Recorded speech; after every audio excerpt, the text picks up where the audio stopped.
Brandon Wells didn't see the dog until it was already charging, but he saw the woman, and that was enough. He was pushing a stroller down a narrow sidewalk in Midtown Manhattan, one hand gripping a crumpled paper bag of groceries, the other steering his 4-year-old daughter, Sadie, around a pothole when he heard the low growl. Then came the bark, a deep, angry snarl that vibrated in his chest. A massive off-leash mastiff broke away from a man fumbling with its leash near the corner. And directly in its path, standing frozen in sky-high heels and holding a phone to her ear, was a woman in a sleek navy suit. The dog charged. Brandon didn't think he dropped the groceries, shoved Sadie's stroller behind him, and lunged in front of the woman just as the dog leapt. It collided with him midair. They both went down hard. Brandon rolled, taking the brunt of the impact, the dog's claws raking across his arm before its owner finally caught up and yanked it back by the collar. The woman was screaming. Sadie was crying. Brandon's heart was thudding in his ears as he sat up, checking quickly to make sure the dog was restrained. Then he turned to the woman. "You okay?" he asked, wiping blood from his elbow. She stared at him, eyes wide, her chest rising and falling fast under the fitted jacket. Why would you do that?" He gave a half shrug, wincing. Didn't really have time to think about it. The dog's owner was apologizing profusely, but Brandon barely heard him. His focus was on the woman's long dark hair, flawless makeup, shoes that probably cost more than his rent. She looked like she belonged in a glossy magazine spread, not on a city sidewalk dodging killer dogs. "I'm fine," she said, voice steadier now. "You saved my life." "I doubt that," Brandon muttered. "Just did what anyone would've." "No," she said, stepping closer. "Not anyone." Sadie tugged at his shirt. "Daddy, your arm has red on it." Brandon looked down. Blood smeared across his forearm, soaking through his sleeve. "It's okay, sweetheart, just a scratch." The woman's gaze dropped to the stroller. "She's your daughter." "Yeah." He stood, brushing off his jeans, then crouched beside Sadie. "Hey, you all right, bug?" Sadie nodded, still sniffling. "Is the dog gone?" "Long gone," Brandon assured her before glancing back up at the woman. "You really okay?" "I'm Zoe," she said suddenly. "Zoe Langston." Brandon blinked. Brandon Wells. He didn't recognize her name, and Zoe didn't offer more. But she was staring at him like she'd never seen someone quite like him before. "Can I at least buy you a coffee or something?" she asked, "to say thank you." He hesitated. He was late to pick up a shift at the auto shop, and he still had to drop Sadie at the daycare. But something about her eyes so intense and oddly sincere made him pause. "You don't have to," he said. "I want to." Sadie piped up, "Can I get a muffin?" Zoe smiled, "You can get two." Brandon exhaled a quiet laugh. "All right, 1 coffee and 2 muffins." Zoe sat across from Brandon in the tiny cafe 2 blocks down, still feeling the shock of what had just happened. She couldn't stop looking at him. Rough around the edges. Faded jeans, scuffed boots, a worn black hoodie with grease stains at the sleeves. His hair was a little too long, his jaw shadowed with stubble, and he had a way of fidgeting, tapping his fingers on the table, adjusting his weight as Sadie picked the blueberries out of her muffin.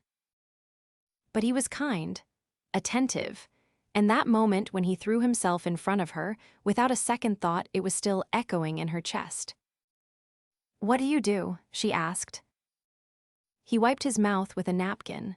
"I'm a mechanic. Was a firefighter before Sadie's mom got sick. Had to quit to take care of them. After she passed, I needed something with more flexible hours." Zoe's throat tightened. "I'm sorry." He nodded once quietly. "Thanks." "And you're raising Sadie on your own?" "Yeah, my sister helps when she can, but it's mostly just me." Zoe looked at Sadie. who was now drawing little hearts on her napkin with a crayon the waitress had given her. "You're doing an amazing job," she said softly. Brandon offered a tired smile. "Some days it feels that way. Most days, I'm just trying to keep the lights on." Zoe hesitated. He didn't know who she was, didn't know that she was the CEO of Langston & Co., one of the largest luxury fashion corporations in the country. She liked it that way. For once, someone wasn't talking to her because of her title, her net worth, or what they could get out of her. He was just real. "I have to head to work," Brandon said, checking the time.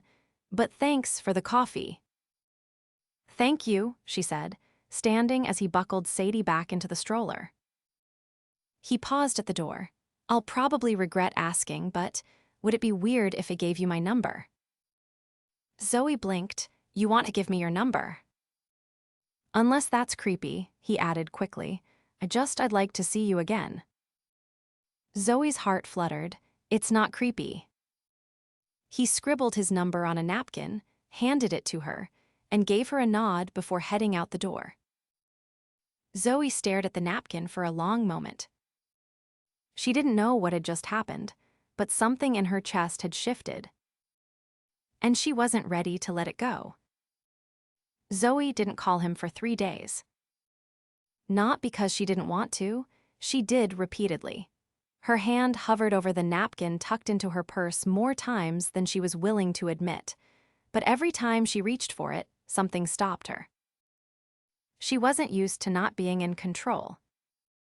Her mornings were usually a blur of back-to-back meetings, executive summaries, and quiet luxury, the kind that cost more than most people made in a month. She had entire teams waiting on her word, assistants who filtered her world, and a calendar that didn't allow for hesitation. But now, she found herself pausing in the middle of a strategy call, wondering whether Brandon had found time to fix his arm, whether Sadie had eaten all the blueberries or left a few behind like last time. It was absurd. She didn't even know his favorite color. By the end of the 3rd day, she caved. Not with a call, that would have been too easy, too direct. As she walked, it was a 22-minute trip from her office tower to the intersection where it had all happened, not that she was counting. She wore flats this time, tucked her hair into a low ponytail, and kept her head down. No driver, no entourage, no one to stop her from doing something that made absolutely no sense. The garage was tucked between a laundromat and a pawn shop, the kind of place she'd never stepped into before. The air inside smelled like burnt rubber and motor oil. A man in a faded Red Sox cap glanced up from under the hood of a car and gave her a quick once-over. "You lost." "I'm looking for Brandon Wells." The man wiped his hands on a rag. "Out back, you a bill collector." She didn't answer, just followed the narrow hallway past a flickering vending machine until she pushed open the side door. Brandon was bent over the open hood of a beat-up truck, a wrench in one hand, grease streaked across his forearm. A white bandage peeked from beneath his sleeve. There were smudges on his temple, and his shirt clung to his back from the heat. He looked up, the silence stretched. "You found the place," he said finally. "You wrote it on the napkin," she answered, stepping closer. "Twice, actually, you were nervous." He let out a low sound that might have been a laugh. "Didn't think you'd actually come." "I didn't either."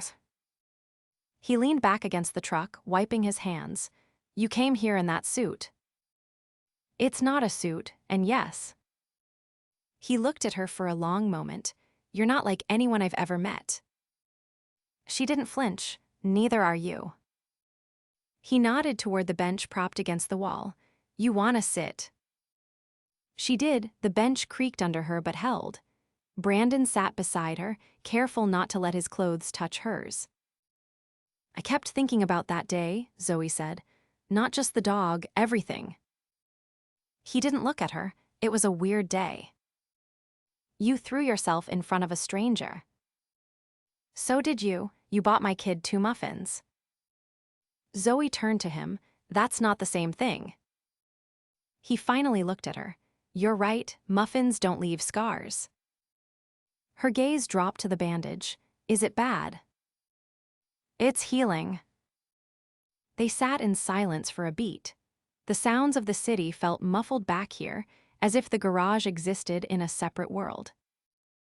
I Googled you, she said suddenly. He blinked. You what? You're not that easy to find, but your name popped up in a few firefighter articles. Awards. A rescue from a burning apartment building on 74th Street. He rubbed the back of his neck. That was a long time ago. You saved a family. They were trapped, was nearby. A Brandon. He sighed. I don't like talking about it. Okay. Another silence, this one heavier. You're not exactly an open book either, he said finally. I tried to figure you out. Zoe Langston, you said it like I was supposed to know it. Were you disappointed when you didn't? He shrugged. Maybe a little, but I liked not knowing, made you easier to talk to. Zoe studied him. Still feel like talking? It depends. On whether you're gonna tell me who you really are. She hesitated. I run a company, she said. It's a lot, and I'm used to people pretending they care when they don't. They want access, or leverage, or something. And you think I want something. No, that's the problem. He leaned forward, elbows on his knees. So, what do we do with that? Zoe didn't answer. Instead, she reached into her bag and pulled out a small envelope. She handed it to him. He opened it slowly. Inside was a voucher 1 week, all expenses paid, for a lakeside cabin retreat north of the city. Kid-friendly, quiet, remote. He frowned. What is this? You need a break. Sadie does too. I can't afford to just take off. It's already covered. I didn't put my name on it. No press, no strings. He stiffened. Zoe. I'm not trying to buy you. I just. Her voice softened, wanted to do something kind, and I don't know how else to do that without it looking like something else. Brandon stared at the voucher, then at her. People don't do this. I'm not people's. He laughed under his breath. No, you're not. As she stood, I don't expect anything, she said. I just wanted you to know, haven't stopped thinking about that day either. Brandon didn't move. She hesitated at the door. Zoe. As she turned, I'll think about it. She nodded once, then stepped back out into the sun. Brandon sat there long after she left, envelope in hand, wondering how a woman like her had managed to make his world feel both more complicated and somehow lighter without even trying. Brandon didn't decide until the night before. He stood in his living room, the voucher still tucked between the pages of a half-read children's book, watching Sadie twirl in her pajamas to a cartoon theme song. The idea of vanishing for a week felt impossible. There were shifts to swap, rent to cover, but the truth settled like a weight in his chest. He was tired. Not just tired, but worn down to the bone. And Sadie, she hadn't seen trees taller than street lamps in almost a year. He didn't call Zoe, didn't tell her he was going. But 2 mornings later, he was loading a duffel bag and a pink backpack into a beat-up sedan and following the directions printed on the voucher through winding roads and thickening woods. The cabin sat near the edge of a still lake, tucked between tall pines and wildflowers. It was nicer than he expected. A small porch, 2 bedrooms, full kitchen. A welcome basket waited on the table, marshmallows, artisan crackers, a stuffed owl with a tag that read for Sadie. She squealed when she saw it, hugging it tight. Can we stay here forever? Brandon ruffled her curls. Let's try a week first. By the 2nd day, he'd stopped checking his phone every hour. By the 3rd, he'd forgotten where he put it. They built twig forts, spotted deer near the clearing, and let the sound of the wind replace the constant rumble of traffic. Brandon read to Sadie every night by the fireplace, and every morning she giggled as she dragged him down to the dock, insisting the fish liked her better than him. But on the fourth day, something changed. He was chopping vegetables for dinner, the window cracked open to let in the scent of pine, when he heard tires crunching over gravel. He stepped onto the porch, towel in hand, just as a sleek black SUV pulled up. The driver's door opened, and Zoe stepped out. She wore jeans and a loose white sweater, her hair braided over one shoulder, no hint of makeup. She looked different, softer, like the city had finally let go of her. "I wasn't sure you'd come," she said. "I wasn't either," Brandon admitted. "How'd you know I was here?" "I didn't, I just hoped." Sadie barreled out the door behind him, owl in one hand. "Zoe." Zoe crouched to catch her, steadied by the sheer force of Sadie's momentum. "Hey, little explorer." "You came." "I did." Brandon watched them. "You want to stay for dinner?" Zoe looked up at him. "Only if you're not making salad again." He raised a brow. "I thought you liked salad." "I don't like iceberg pretending to be lettuce." He laughed. "Then you're in luck. Tonight's menu includes actual food." Inside, Zoe leaned against the counter while Brandon finished cooking. Sadie colored at the table, humming softly to herself. "You know," Zoe said, watching him dice garlic, "I wasn't sure if I should show up.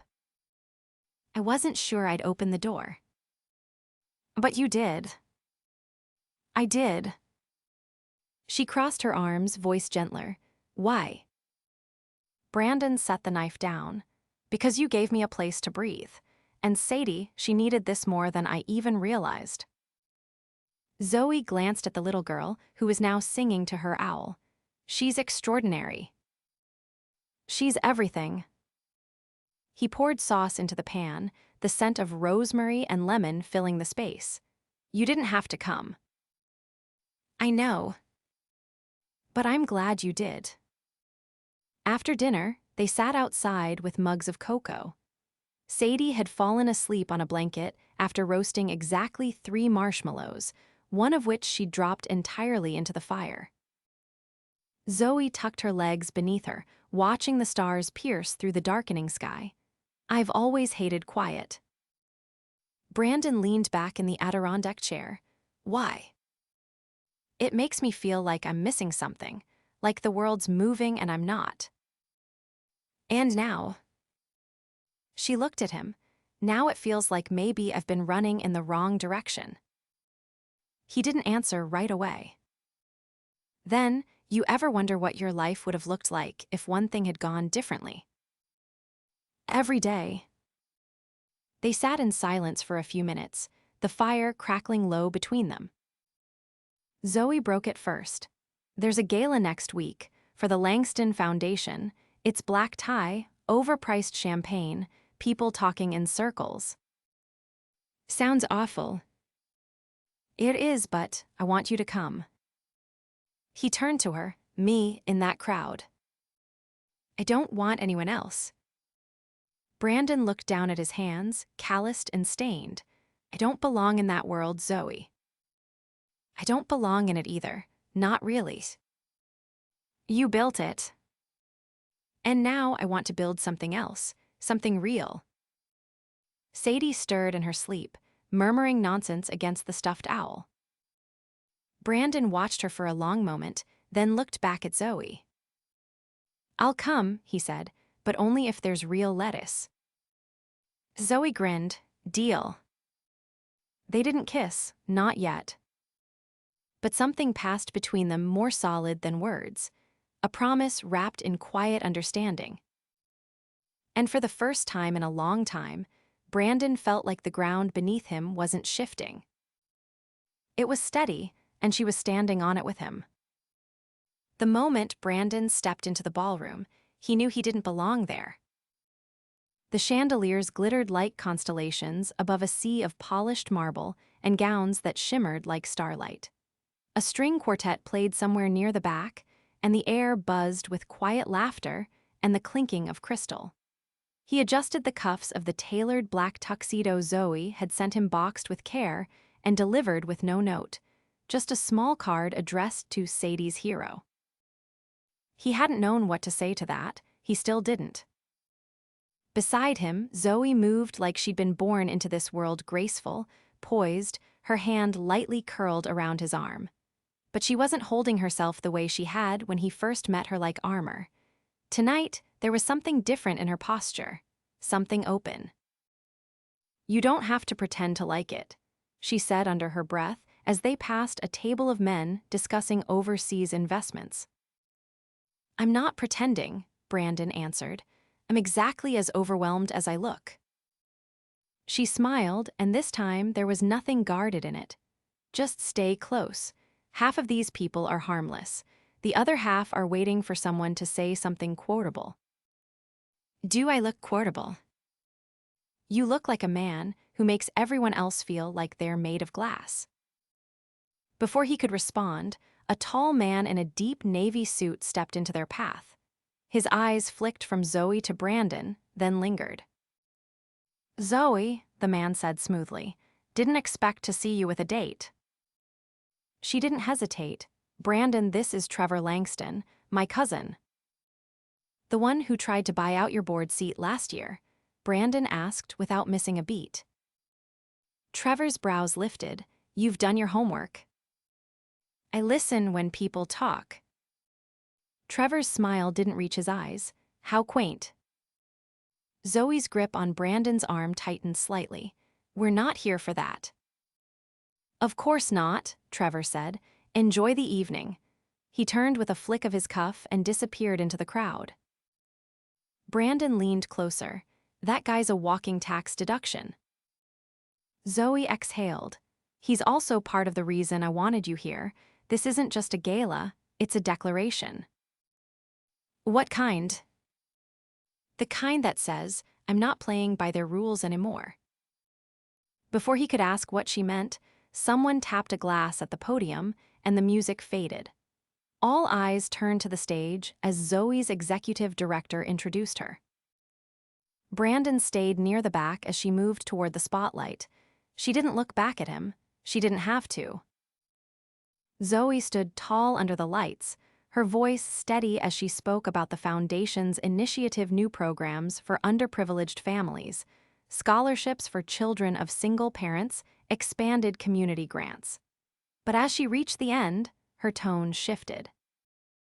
"There's one more announcement," she said. "Effective immediately, I will be stepping down as CEO of Langston & Co." The room reacted before Brandon had time to process it. A ripple of gasps, murmurs, forks pausing mid-air. Zoe raised a hand. "I've built something I'm proud of, but it's time to build something else. Something that lets me breathe, that lets me live." She stepped back from the microphone without another word. By the time she returned to him, the buzz in the room was electric. "You didn't tell me you were going to do that," Brandon said. "I didn't plan to, but it felt right." "You just gave up your entire empire."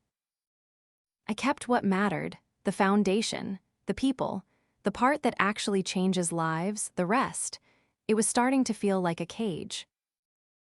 He took her hand, and now, I want to see what it's like to wake up and not have anything to prove." A waiter passed with a tray of champagne flutes. Zoe grabbed two, handed him one. "To new starts." Brandon raised his glass. "To women who jump off thrones without looking." "And to the men who catch them when they fall." They clinked glasses.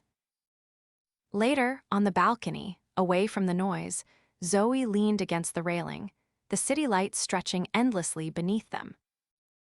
"You're not afraid of what comes next?" Brandon asked. "I was. Then I remembered the look on your face when Sadie made you wear that paper crown at the cabin. That's what I want, not the crown, the joy." He stepped closer, You're sure about this? I've never been more sure of anything. He reached into his jacket pocket, pulled out a small velvet pouch. Then, there's something I need to ask. Zoe blinked. What is that? He opened it slowly. Inside was a silver necklace, simple, elegant, with a tiny charm shaped like a wrench. It's not flashy, he said, but it's yours if you want it. She laughed, a quiet, startled sound. You brought me a necklace shaped like a wrench.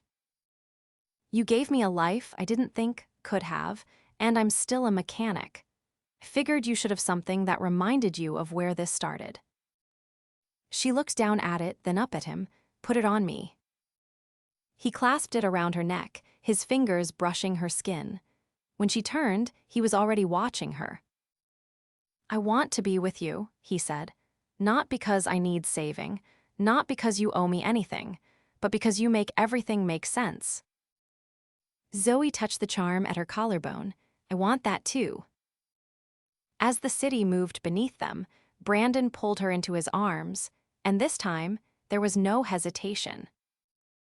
The kiss was soft, certain, the kind that didn't need fireworks to feel like everything had changed.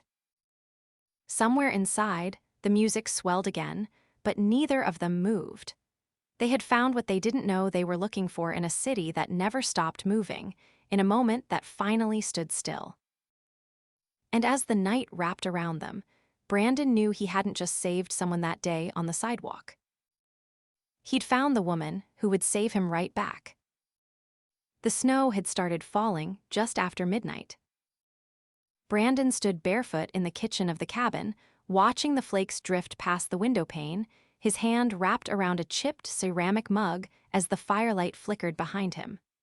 Zoe was asleep upstairs with Sadie curled against her, both of them worn out from an afternoon sledding down a slope behind the property. It had turned into a snowball war. Zoe had been surprisingly ruthless. He hadn't laughed like that in years. The phone on the counter buzzed once. He ignored it. No voicemails tonight, no schedules, no distractions, just this stillness that had become the backdrop of the life he hadn't known he needed. When he heard footsteps creak on the stairs, he turned. Zoe padded into the room, wrapped in a thick blanket, her hair mussed and bare feet silent on the wooden floor. I thought you were asleep, he said. I was. Then I realized your side of the bed was cold. He held out the mug. She took it, sipped, and made a face. You still make coffee like it's a punishment, she muttered, setting it aside. He leaned back against the edge of the counter, arms folded. You're not supposed to be drinking it anyway. Neither are you, mister. Insomnia. They stood there, the silence between them warm instead of heavy. You okay? She asked finally. Brandon nodded, just thinking. About.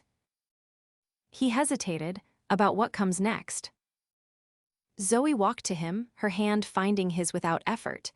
There's no plan, not anymore, that's the point. I know it's just strange, good, but strange. I talked to the board this morning, she said. I've officially transferred the new leadership. The foundation will stay under my direction, but the company's no longer mine. He looked down at her. Do you feel free yet? I'm learning too. She pressed her cheek lightly to his chest, and he wrapped his arms around her, holding her there like the answer to a question he hadn't known he was asking. I've been offered a space, she said after a moment. A building in Chelsea, smaller than my offices were, but perfect for what I want to do next. What's that? I want to start a design collective, not profit-driven, local creators, people who can't afford the exposure. I want to give them visibility, resources, mentorship, no gatekeeping, no corporate mirrors. Brandon's eyebrows lifted. You're serious. I've never been more serious. He kissed the top of her head. Then, I guess I'm building you a workbench. She smiled against his chest. You're not getting rid of me, you know. I'd tackle another dog to stop you from leaving. Let's not make that a tradition. The next morning, Sadie came downstairs in fleece pajamas covered in cartoon foxes, rubbing her eyes and dragging her blanket behind her. She blinked at Zoe, then climbed into her lap at the kitchen table without a word. "I think she's officially adopted you," Brandon said, flipping pancakes. "I'm honored," Zoe whispered as Sadie yawned into her shoulder. After breakfast, they packed up slowly. Zoe folded blankets while Brandon loaded the trunk. Sadie made sure her owl had a proper seatbelt in the backseat. When Zoe stepped outside, she paused halfway to the car and looked back at the cabin. "You're thinking about keeping it," Brandon said, tossing the last bag into the trunk. "I'm thinking about buying it." He nodded. Good, someone should. They drove back to the city in easy silence, music low and windows fogged from the cold. Zoe rested her head against the window, her fingers tangled with Brandon's on the center console. Neither said much, but neither needed to. A week later, Brandon stood in front of a small crowd in a converted art space on the west side, helping Zoe cut the ribbon on her new project. Sadie held the scissors with both hands, her tongue poking out in concentration. When the ribbon sliced cleanly in two, the applause echoed louder than expected. Inside, the space was filled with light and color. Local artists had already moved in, their work lining the walls. One corner held a children's area with crafts and books. Another corner had tools and sewing machines. Brandon spotted a mural in progress, Zoe's idea, of course. After the speeches died down and the crowd thinned, Zoe found him near the back, staring at a wall of photographs from the opening exhibit. "You're proud," she said, nudging his arm. "Shouldn't I be?" "Of me or the place?" "Both." She leaned into him. "I want to show you something." She led him through a doorway into a small office space bare except for a desk and a single chair. On the desk sat a framed photo. Brandon approached it slowly. It was the three of them, him, Zoe, and Sadie, taken at the cabin. Sadie was wearing a crown made of twigs. Zoe had marshmallows smeared on her cheek. Brandon's arm was around both of them. He stared at it for a long moment. "This is real," he said softly. "It always was." Brandon turned to her. "I never thought I'd have this. I never thought I'd want it." He reached into his jacket pocket and pulled out a small box. Her breath caught as he opened it. Inside was a simple band, delicate, set with a single sapphire. "I'm not asking for perfect," he said, "just permanent." Zoe looked at him, her eyes shining with something fierce and full. "You really thought I'd say no?" He smiled. "I hoped." She took the ring, slid it on, and kissed him without hesitation. Later that night, back at their apartment, the one they'd found together, halfway between his old neighborhood and her old life, Zoe tucked Sadie into bed. Brandon watched from the doorway, arms crossed, heart full in a way he hadn't known it could be. When Zoe stood, he pulled her into him. "You know," he said, "we never did have that second muffin." She laughed against his shoulder. "Let's make our own." They danced there, barefoot in the hallway, no music, no audience. Just them. Forever starting now.